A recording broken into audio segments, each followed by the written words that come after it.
തിരുവനന്തപുരത്ത് വെച്ച് കലോത്സവം നടക്കുമ്പോൾ അത് കണ്ടില്ലേൽ മോശമല്ലേ?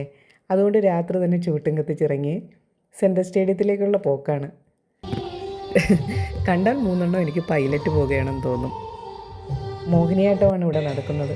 കുറച്ചു നേരം അവിടെ ഇരുന്നു. അപ്പോഴാണ് VJT ഹാളിൽ ദഫ്മുട്ടുണ്ടെന്ന് അറിഞ്ഞത്. പിന്നെ നേരെ അങ്ങോട്ടേക്ക് വെച്ച് പിടിച്ചു.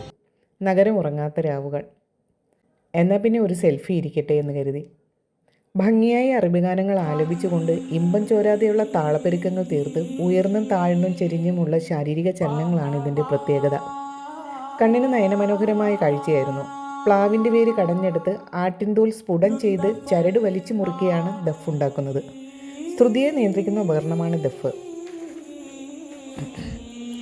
എല്ലാ ദഫുകളുടെയും ശ്രുതി ഒരു ദഫിൽ നിന്നെന്ന പോലെ ഏകോപിക്കുമ്പോഴാണ് ശബ്ദഭംഗി കൈവരുന്നത്. ഒറ്റമുട്ട്, 2 മുട്ട്, 3 മുട്ട്, 5 മുട്ട്, 7 മുട്ട്, വാരിമുട്ട്, കോരിമുട്ട് എന്നിങ്ങനെയുള്ള താളക്രമങ്ങളാണ് ഇതിനുള്ളത്. നൂറ്റാണ്ടുകളുടെ ചരിത്രവും പഴക്കവും പാരമ്പര്യവുമുണ്ട് ദഫ്മുട്ടിന്. ഈജിപ്തിലാണ് ഇതിൻ്റെ ഉത്ഭവം എന്നാണ് പറയപ്പെടുന്നത്. എന്തായാലും രൂപത്തിലും ഭാവത്തിലും ഒരു ആത്മീയ വശ്യതയും ആകർഷണതയും ഒക്കെ ദഫ്മുട്ടിനുണ്ട്. കുറച്ച് കഴിഞ്ഞ് അവിടെ നിന്ന് ഇറങ്ങി. ഏതോ ഒരു പരസ്യ ബോർഡ് വായിച്ച് നിന്നുപോയതാണ്, തെറ്റിദ്ധരിക്കണ്ട കേട്ടോ. പിന്നെ നേരെ വണ്ടിയിൽ കയറി നഗരത്തിലൂടെ രാത്രിയിലൊരു യാത്ര. ഒത്തിരി നാളായി ഇങ്ങനൊരു ലൈറ്റ് വിസ്മയം ഇവിടെ ഉണ്ടെന്ന് അറിഞ്ഞിട്ടും ഇന്നാണ് അതൊന്ന് ആസ്വദിച്ച് യാത്ര ചെയ്തത്. മുന്നിൽ വണ്ടിയൊന്നും ഇല്ലാതിരുന്നെങ്കിൽ ഭംഗി കൂടിയേനെ. ലൈറ്റ് കൊണ്ടലങ്കരിച്ച് ഈ മരമൊക്കെ കാണാൻ എന്ത് ഭംഗിയാലേ. പുറകിൽ സുഖിച്ചിരുന്ന് കാഴ്ചകൾ കണ്ട് ആസ്വദിക്കുകയാണ് കക്ഷി. പണ്ട് ഞങ്ങൾ മാത്രമായിരുന്നു മുന്നിൽ. പിന്നെ കുഞ്ഞുങ്ങളായപ്പോൾ അവരെ മടിയിലിരുത്തിയും പുറകിലിരുത്തിയും ഒക്കെയായി.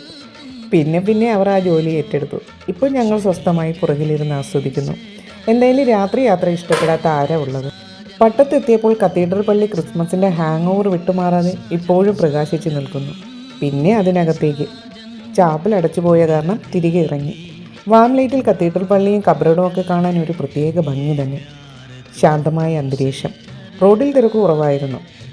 പരുത്തിപ്പാറയിൽ തട്ടുകടകൾ മാത്രം ഉണർന്നിരിക്കുന്നു. കഴിക്കാനെത്തിയവരും അവരുടെ വാഹനങ്ങളും മാത്രം. മറിമനസ് കോളേജിൻ്റെ ഗേറ്റ് കാണുമ്പോൾ എന്തോ ഒരു പ്രത്യേകതര സന്തോഷമാണ്. എന്താണെന്നറിയത്തില്ല, അവിടെ പഠിച്ച ആർക്കാണ് അത് തോന്നാത്തത്. അങ്ങനെ വീട്ടിലെത്തി.